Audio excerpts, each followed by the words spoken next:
The Brexiteer went head-to-head with a comedian over immigration almost 10 years ago. Nigel Farage branded Russell Brand rather rude as he recalled their BBC Question Time clash. The GB News presenter reflected on the 2014 showdown as he discussed the comedian and actor facing sexual assault allegations. Brand vehemently denies the accusations, which allegedly occurred between 2006 and 2013 when he was at the height of his fame working for the BBC, Channel 4, and starring in Hollywood films. Speaking on his GB News show, the former Ukip leader described the Essex-born star as loud and coarse.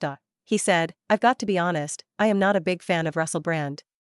He was this hard-left activist and I finished up being against him on Question Time in 2014. Mr. Farage then played a clip of the fiery encounter as the pair rode over immigration on the BBC program almost 10 years ago. In the heated debate, Mr. Farage accuses Brand of not answering the audience member's question on if Britain is overcrowded.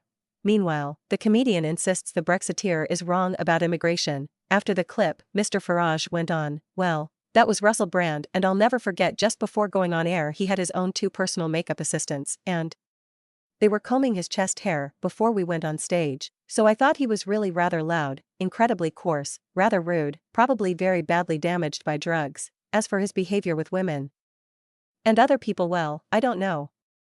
It's not for me to judge, there's no evidence being produced, there are 4 people maybe 5 now that have come out of the woodwork. But tell you what gives me pause for thought is I understand that through his YouTube channel and much else he has upset some very powerful people.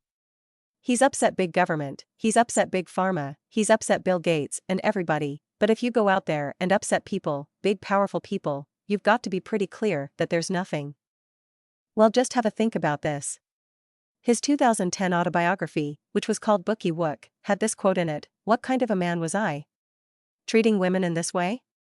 If this is what I'm telling you, can you imagine what's being left out?" I'm not here to prejudge his guilt or his innocence, but there are many other things in his own autobiography that he's written about his behavior with women that are disturbing, abusive, and not very pretty.